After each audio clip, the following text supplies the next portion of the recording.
Buenos días y los saludo en el nombre del Señor Jesucristo y estoy tan agradecido por nuestro tiempo esta mañana. Les traigo saludos de Emmanuel Bible Church en Washington, D.C. Nosotros hospedamos una extensión a distancia de The Master's Seminary y estamos tan agradecidos por nuestra colaboración con todos ustedes y simplemente llena mi alma de gratitud, escucharlos cantar, escuchar de su fe y ahora poder abrir la palabra de Dios con todos ustedes. Déjenme invitarlos a abrir sus Biblias al Evangelio de Mateo capítulo 10. Mateo capítulo 10 es un capítulo largo y voy a leer el capítulo completamente. Y vamos a mirar algunos versos, vamos a ver el capítulo completo y algunos versos. Voy a leer y luego orar y luego adentrarnos juntos en la palabra de Dios. Esta es la palabra de nuestro Señor, Mateo capítulo 10. Llamando a sus 12 discípulos, Jesús les dio poder sobre los espíritus inmundos para expulsarlos y para sanar toda enfermedad y toda dolencia. Los nombres de los 12 apóstoles son estos: primero Simón, llamado Pedro, y Andrés su hermano, y Jacobo el hijo de Zebedeo, y Juan su hermano, Felipe y Bartolomé, Tomás y Mateo el recaudador de impuestos, Jacobo el hijo de Alfeo y Tadeo, Simón el cananita y Judas Iscariote el que también lo entregó. A estos 12 Jesús envió después de instruirlos diciendo: no vayan por el camino de los gentiles ni entren en ninguna ciudad de los samaritanos, sino vayan más bien a las ovejas perdidas de la casa de Israel. Y cuando vayan, prediquen diciendo: el reino de los cielos se ha acercado. Sanen enfermos, resuciten muertos, limpien leprosos, expulsen demonios. De gracia recibieron, den de gracia. No se provean de oro, ni de plata, ni de cobre para llevar en sus cintos, ni de alforja para el camino, ni de 2 túnicas, ni de sandalias, ni de bordón, porque el obrero es digno de sus sostén. En cualquier ciudad o aldea donde entren, averigüen quién es digno de ella y quédense allí hasta que se marchen. Al entrar en la casa, denle su saludo de paz, y si la casa es digna, que su saludo de paz venga sobre ella, pero si no es digna, que su saludo de paz se vuelva a ustedes. Cualquiera que no los reciba ni oiga sus palabras al salir de esa casa y de esa ciudad, sacudan el polvo de sus pies. En verdad les digo que en el día del juicio será más tolerable el castigo para la tierra de Sodoma y Gomorra que para aquella ciudad. Miren, yo los envío como ovejas en medio de lobos, por tanto sean astutos como serpientes e inocentes como las palomas. Pero cuídense de los hombres, porque los entregarán a los tribunales y los azotarán en sus sinagogas, y hasta serán llevados delante de gobernadores y reyes por mi causa como un testimonio a ellos y a los gentiles. Pero cuando los entreguen, no se preocupen de cómo o qué hablarán, porque a esa hora se les dará lo que habrán de hablar. Porque no son ustedes los que hablan, sino el Espíritu de su Padre que habla en ustedes. El hermano entregará la muerte al hermano y el padre al hijo, y los hijos se levantarán contra los padres y les causarán la muerte, y serán odiados de todos por causa de mi nombre, pero el que persevere hasta el fin, ese será salvo. Pero cuando los persigan en esta ciudad, huyan a la otra, porque en verdad les digo que no terminarán de recorrer las ciudades de Israel antes que venga el Hijo del Hombre. Un discípulo no está por encima del maestro, ni un siervo por encima de su señor. Le basta al discípulo llegar a ser como su maestro y al siervo como su señor. Si al dueño de la casa lo han llamado Beelzebú, ¿cuánto más a los de su casa? Así que no les tengan miedo, porque nada hay encubierto que no haya de ser revelado, ni oculto que no haya de saberse. Lo que les digo en la oscuridad, háblenlo en la luz, y lo que oyen al oído, proclámenlo desde las azoteas. No teman a los que matan el cuerpo, pero no pueden matar el alma.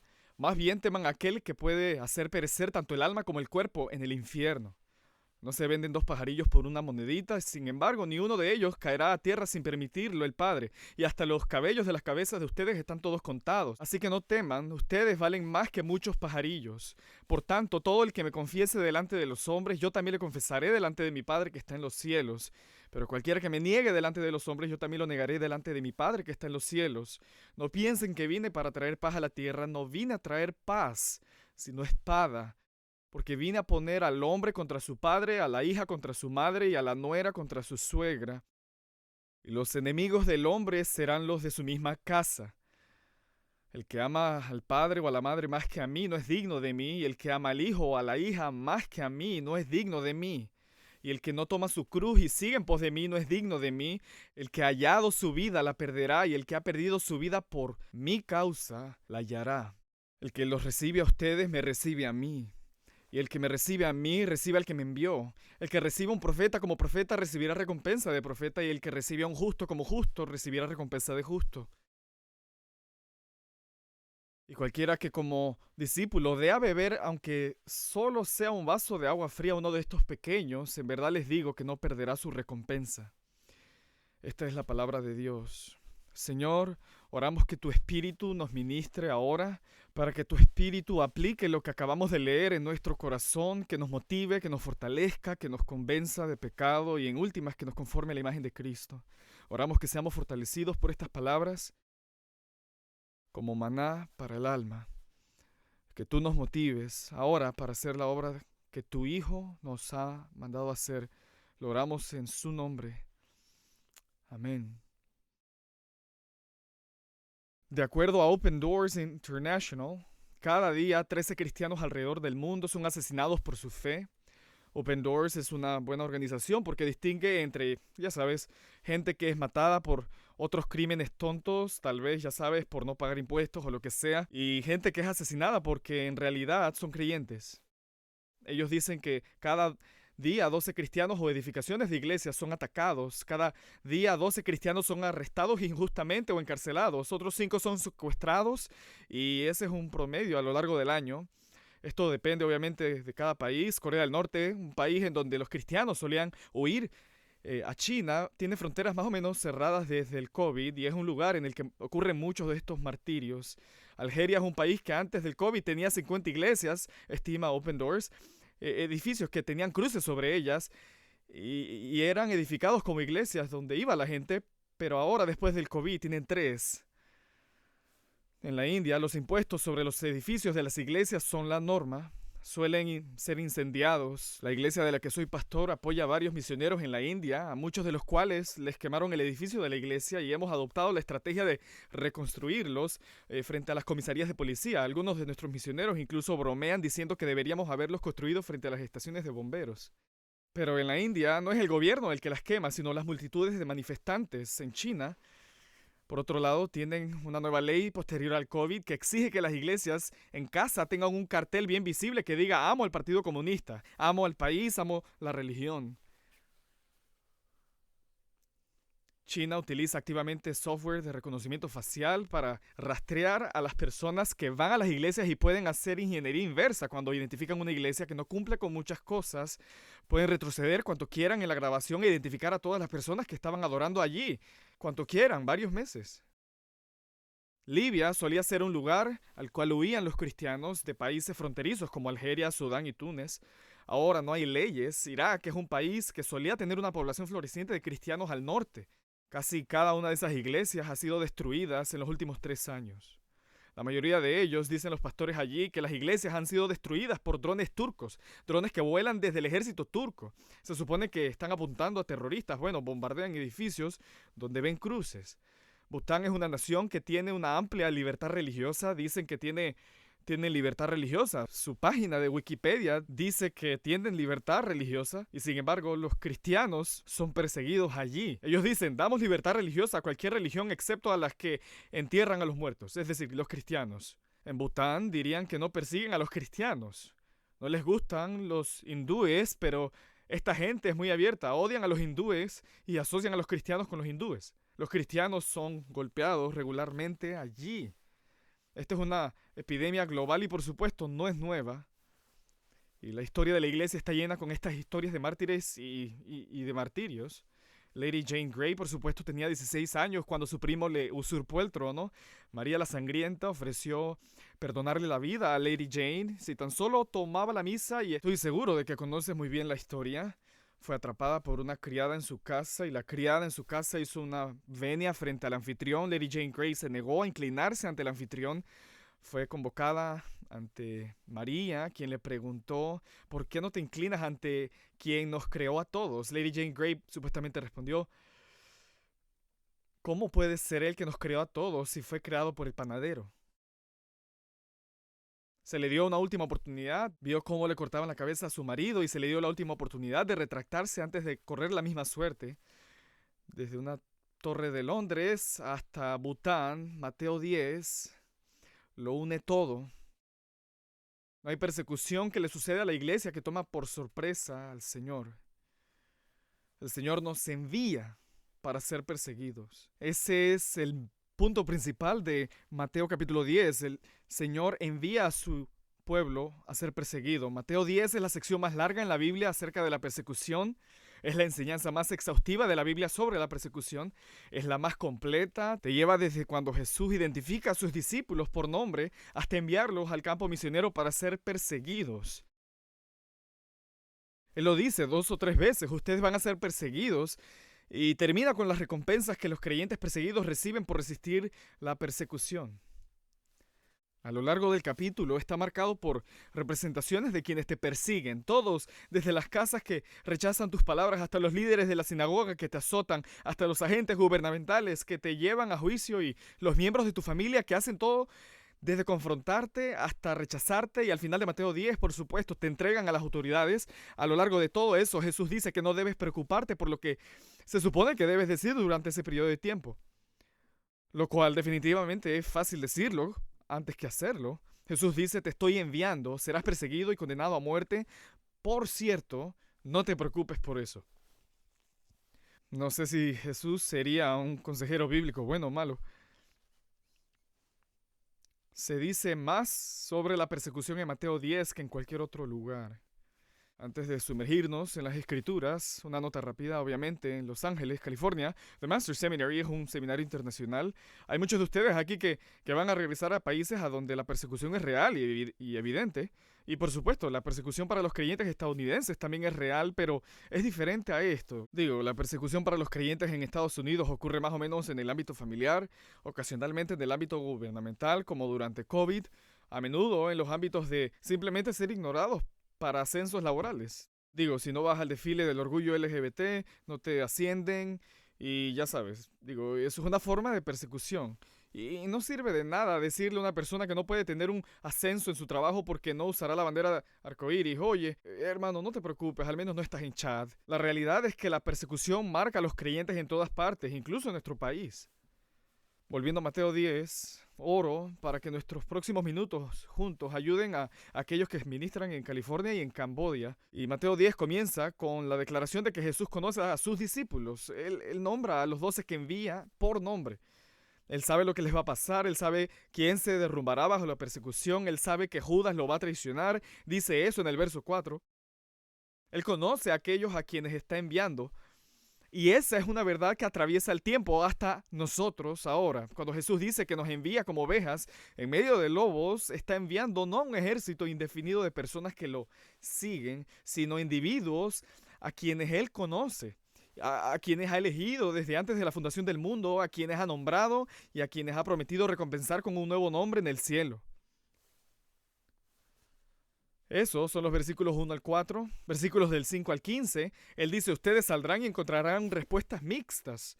Van a encontrar a aquellos que los reciben con calidez, vas a conocer a personas cuyas vidas son transformadas por tu ministerio, vas a encontrar a personas que nombrarán a sus hijos en honor a ti, porque les predicaste el evangelio. Y sus vidas fueron salvadas y sus matrimonios fueron salvados, tuvieron hijos y harán cualquier cosa por ti.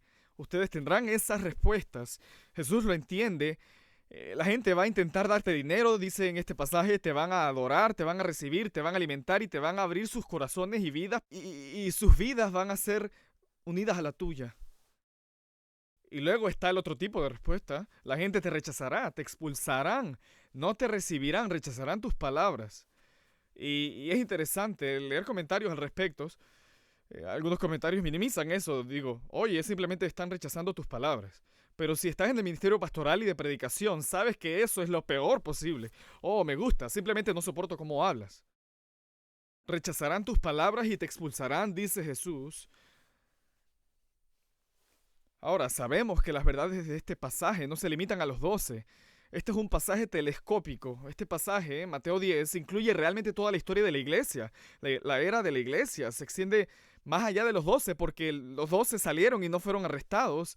Los 12 salieron, no fueron arrestados ante las sinagogas, no fueron sometidos a juicio ante reyes. Los 12 salieron y luego regresaron, ¿recuerdan?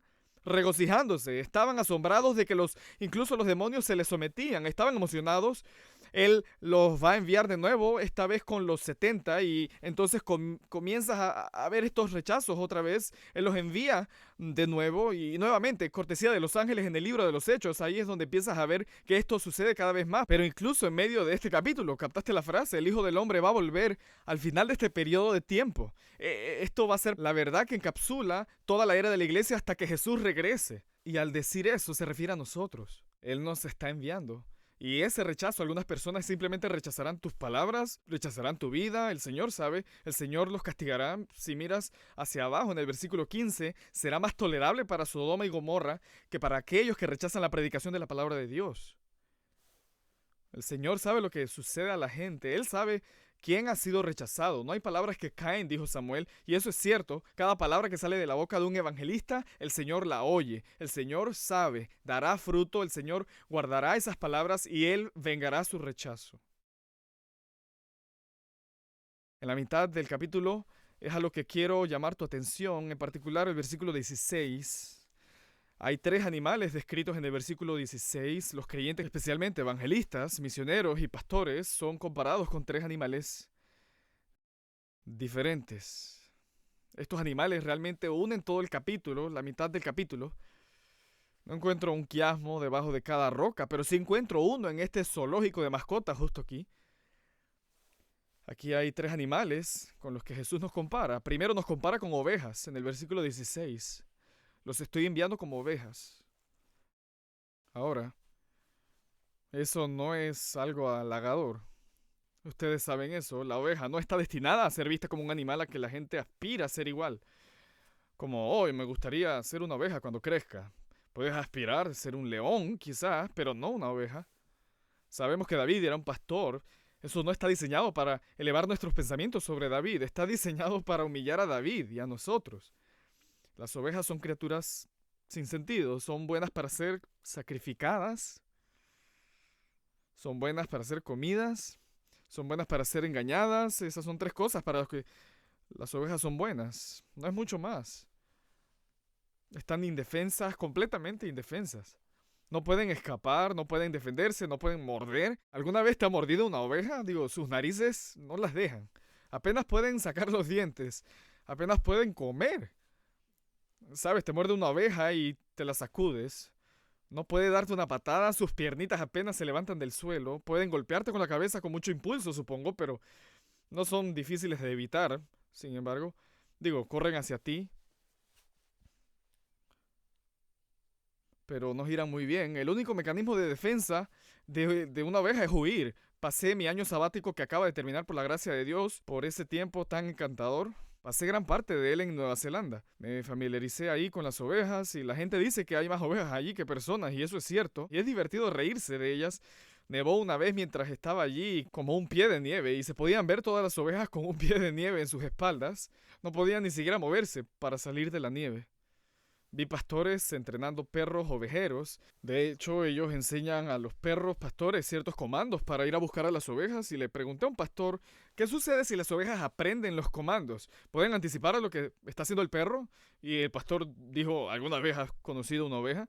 No aprenden nada nunca. El pastor no era creyente. Intenté decirle que la Biblia usa ovejas como analogía para los cristianos y la conversación no salió bien. Las ovejas no pueden escapar del peligro, no les gusta que las trasquilen, así que ¿sabes qué haces para trasquilar una oveja? La ruedas sobre su espalda, la levantas del suelo, se rinde y colapsa. Y una vez que sus pies están fuera del suelo, no tiene defensa. Cuando sus pies están en el suelo, corre, y eso es todo lo que puede hacer. Y no corre rápido, por eso es que están en zoológicos domésticos para acariciar. No pueden correr más rápido que los niños de 4 años. Como que ven al niño de 4 años y tratan de alejarse, pero tu niño de 4 años corre más rápido. Son algodón en palillos de dientes como patas. Son carne con patas y las patas no son rápidas y todo lo que pueden hacer es correr. ¿Sabes de lo que más corren en la naturaleza?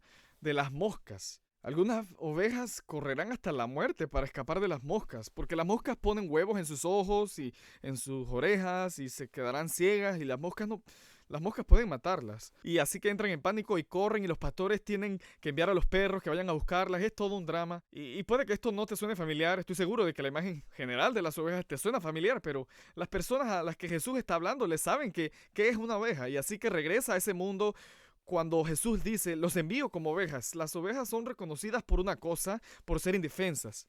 Y por eso Jesús dice, los estoy enviando como ovejas. No tienes defensa, no hay defensa contra la persecución en lo absoluto, no se supone que tengas ninguna defensa.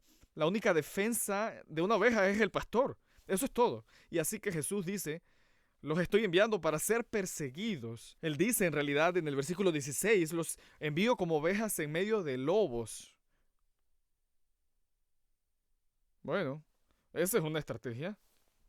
Los estoy enviando como ovejas a los lobos, en medio de los lobos. No los envío como ovejas para que huyan de los lobos. Los envío directamente hacia ellos, dice Jesús. Y los lobos sí comen ovejas. Las moscas matan ovejas, los lobos comen ovejas. Ese es el punto de Jesús aquí. Los mando como ovejas y algunos de ustedes van a morir.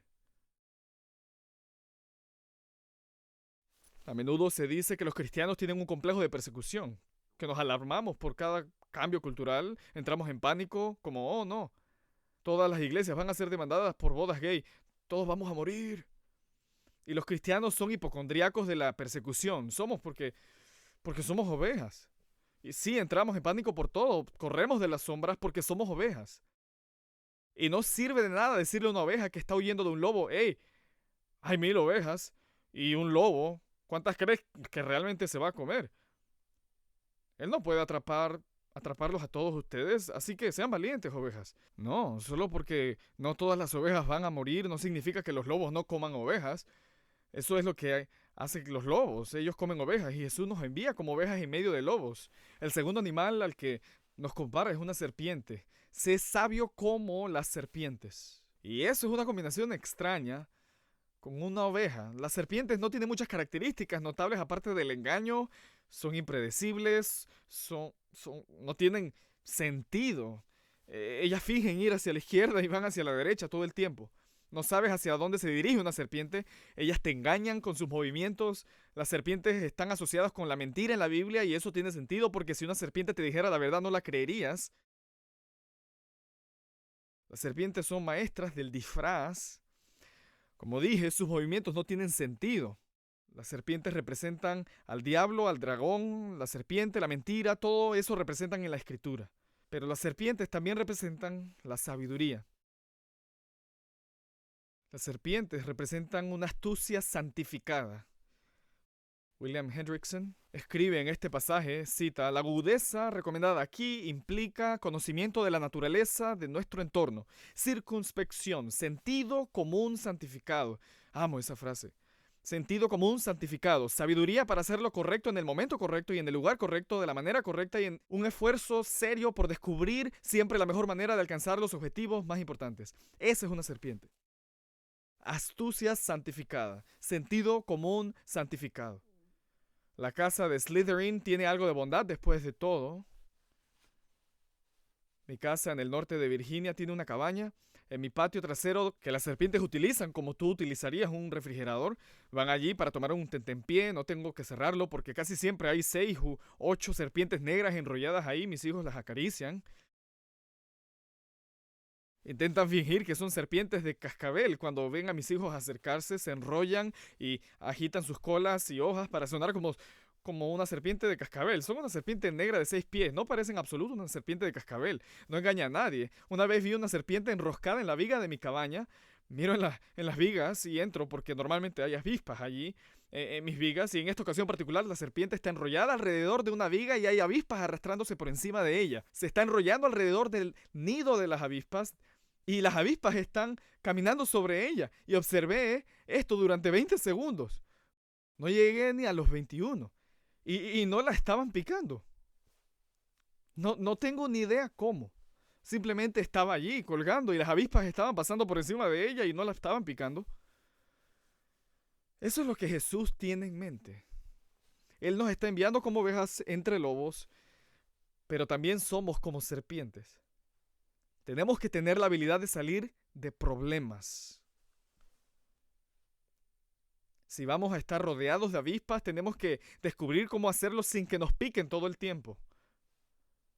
Tenemos que abrazar 1 Tesalonicenses 4:11, que nos ocupemos en nuestros propios asuntos y trabajemos con nuestras propias manos.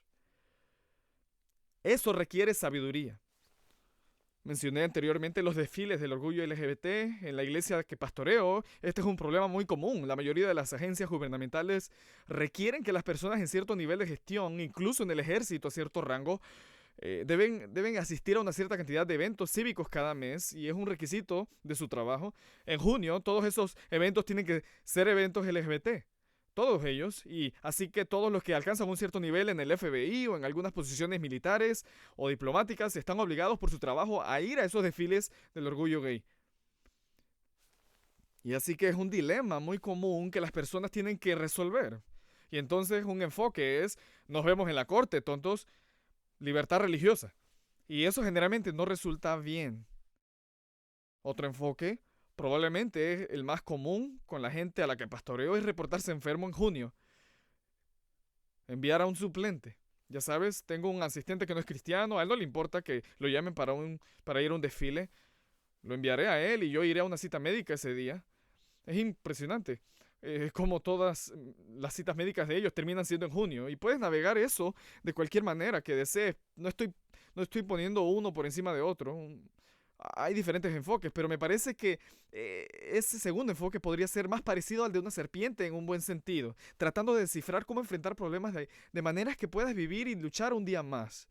Y la razón por la que me atrajo este pasaje para esta mañana, en primer lugar, es porque creo que es muy útil para nosotros tener la persecución ante nosotros. Pero en segundo lugar, temo que demasiados, especialmente los jóvenes estudiantes de seminario y los nuevos pastores, no comprenden lo que Jesús quiere decir cuando dice, los estoy enviando como serpientes. Él te está alentando a averiguar cómo navegar a través de los problemas. No es necesario morir en cada colina. No todos los ancianos con una mala idea en una reunión de ancianos es tu oportunidad para brillar. Puedes dejar algunas malas ideas sin respuesta. Puedes considerar algunas sugerencias.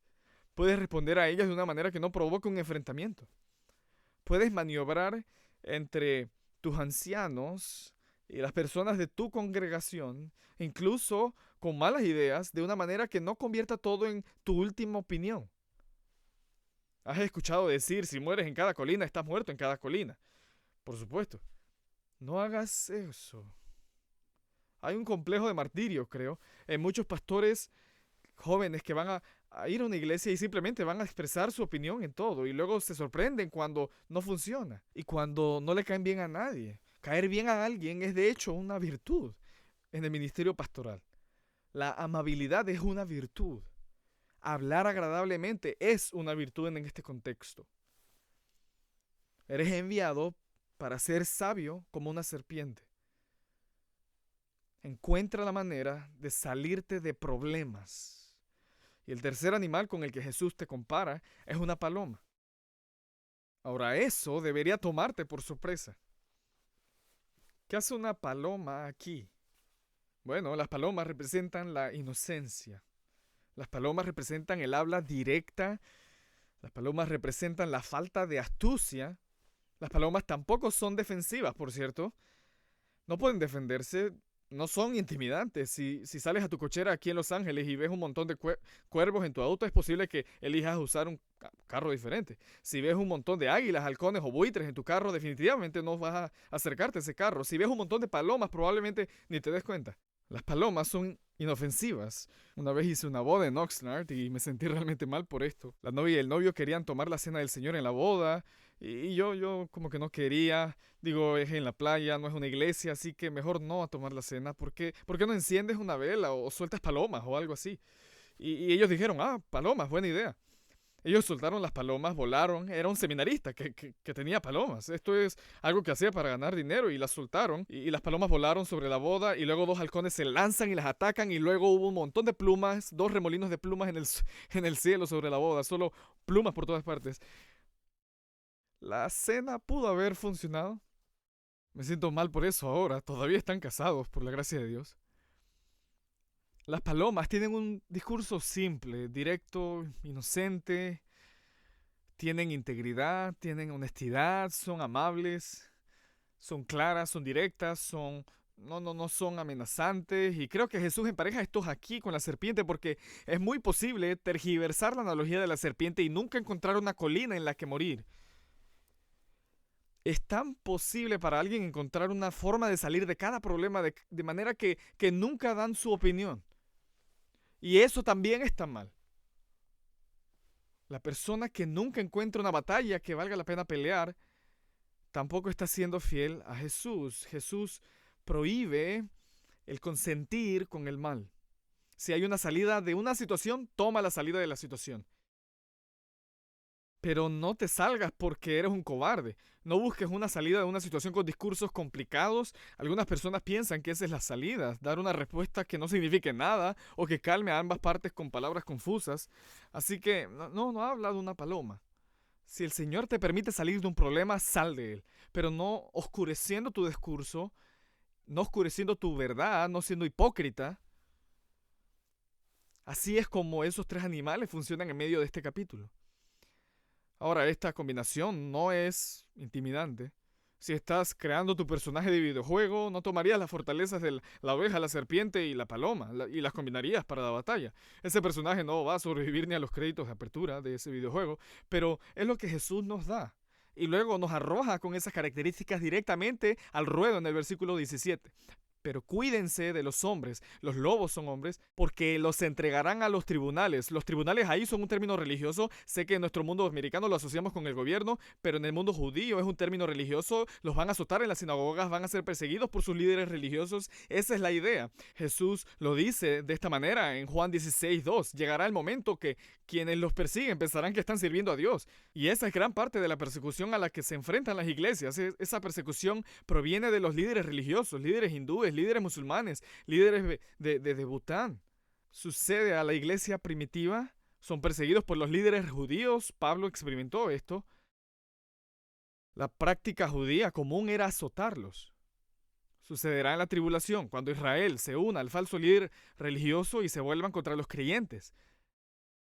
Gran parte de la persecución proviene de líderes religiosos y Jesús lo sabe y te prepara para ello. En el versículo 18, y hasta serán llevados delante de gobernadores y reyes, gobernadores, ese tipo de autoridades, y Él te pone allí para dar testimonio por su causa. El gobierno persigue a los creyentes porque no pueden soportar la lealtad dividida. Y justo en este punto Jesús te recuerda en medio del versículo 18 que serás llevado ante ellos por causa mía. Te están persiguiendo por quién es el pastor, no por quiénes son las ovejas. Y te advierte que no te preocupes por ello en el verso 19. No se preocupen de cómo o qué hablarán. Esa es la mezcla de esos animales aquí. No se preocupen por lo que van a decir. Las convicciones que tenías que te metieron en problemas son las mismas convicciones que te sacarán de problemas. No te tienes que quedar despierto toda la noche preparando cómo vas a responder al gobernador que te pregunta por la razón por la que tienes esperanza dentro de ti. Sea cuales sean las convicciones que te metieron en problemas por ser cristiano, eso ya está dentro de ti. De esas convicciones es donde extraes lo que necesitas para salir adelante. Por eso no te preocupas por eso. Si tienes suficiente temor del Señor que estás siendo perseguido por ser creyente, no puedes preocuparte por lo que vas a decir porque Dios te ha dado lo suficiente para meterte en problemas y eso es lo que puedes decir cuando estás allí. Y Él tampoco dice te sacaré de allí. Él dice te llevaré a través de ello. En esa hora dice el versículo 20, el Espíritu hablará a través de ti. Es el Espíritu de mi Padre, dice Jesús. Y están siendo perseguidos, por cierto, versículo 21, no solo por líderes religiosos en el gobierno, sino por la familia. Y eso continúa, es la sección más larga en este capítulo. Él dice, la hija perseguirá a la suegra. Él está conectando todas las relaciones familiares y esta es probablemente la experiencia más real para los estadounidenses. Incluso las familias que tienen 2 o 3 generaciones en la iglesia a menudo experimentan este tipo de persecución en nuestro país.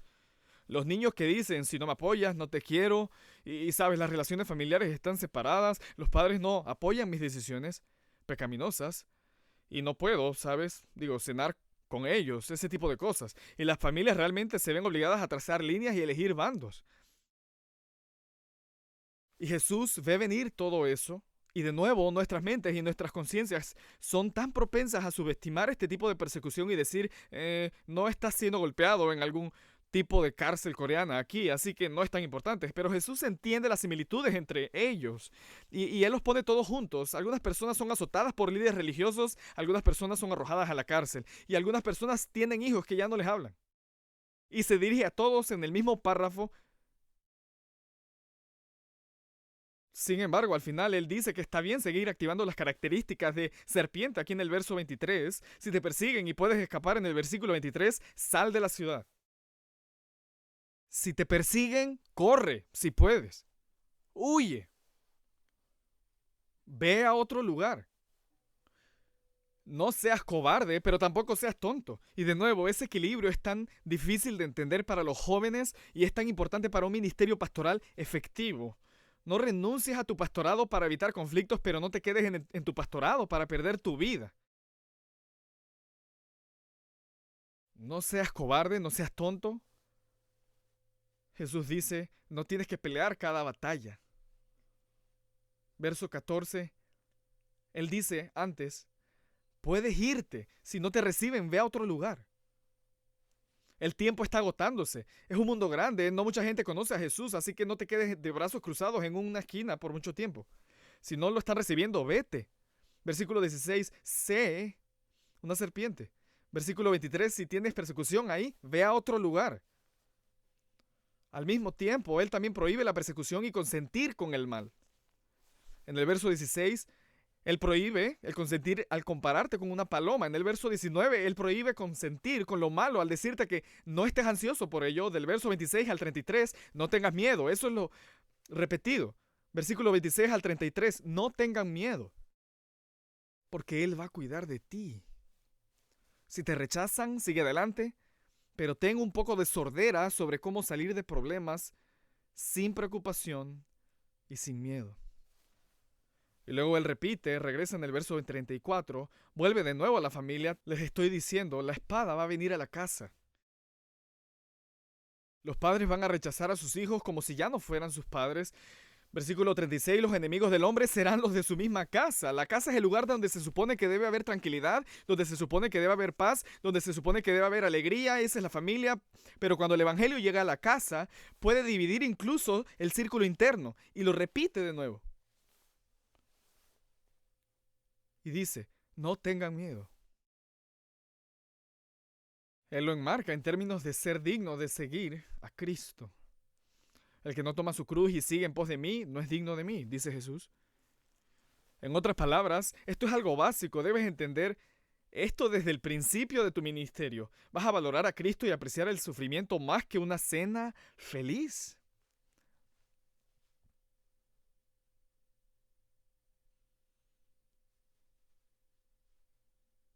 Y luego te motiva en el verso 40. El que los recibe a ustedes, me recibe a mí. El que recibe a un profeta, verso 41, como profeta recibirá recompensa de profeta. El que recibe a un justo como justo recibirá recompensa de justo. ¿Qué significa recibir a alguien en ese contexto? Bueno, significa que te estás yendo del lado de ellos. Tu amigo viene a ti y dice, mi hijo no me habla porque no apoyo su boda gay o lo que sea. Estoy perdiendo mi trabajo porque no haré esto, aquello o lo otro. Recibes a esa persona, lo recibes, le das un abrazo, oras con él. En tu corazón estás de su lado. Eso es lo que significa recibirlo. Recibir en inglés es un verbo muy pasivo, ¿verdad? Recibes una llamada telefónica, pero recibir en griego es algo muy activo. Digo, la única analogía en inglés que se me ocurre es un receptor abierto en fútbol americano. Él no recibe el ovoide pasivamente. Así es como estás recibiendo a los creyentes perseguidos.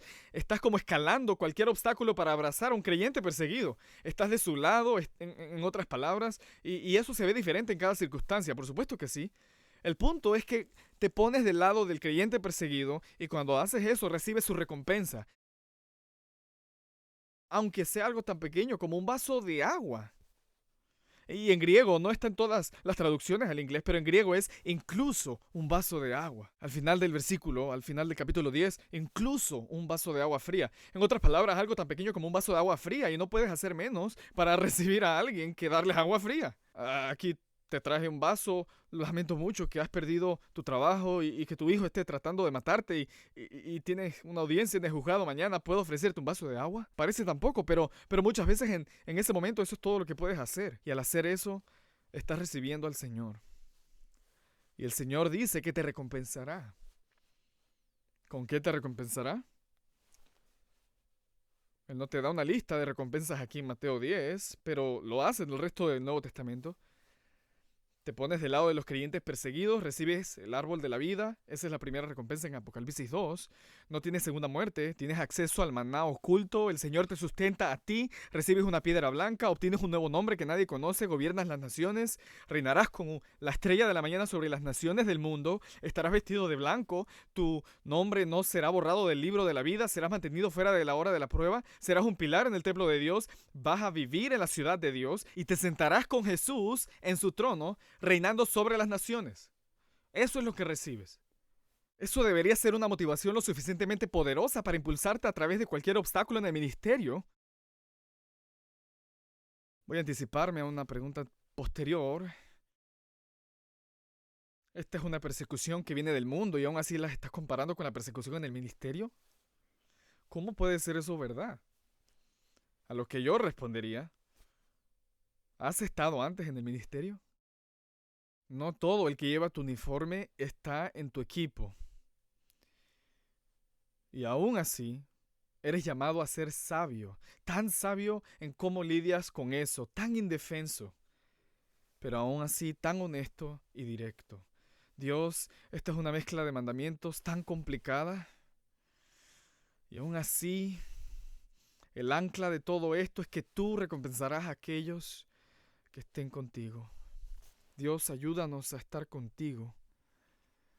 Recibimos tu palabra como profeta. Jesús dice, recibimos tu palabra como justo. No queremos nada más en la vida que transmitirlo.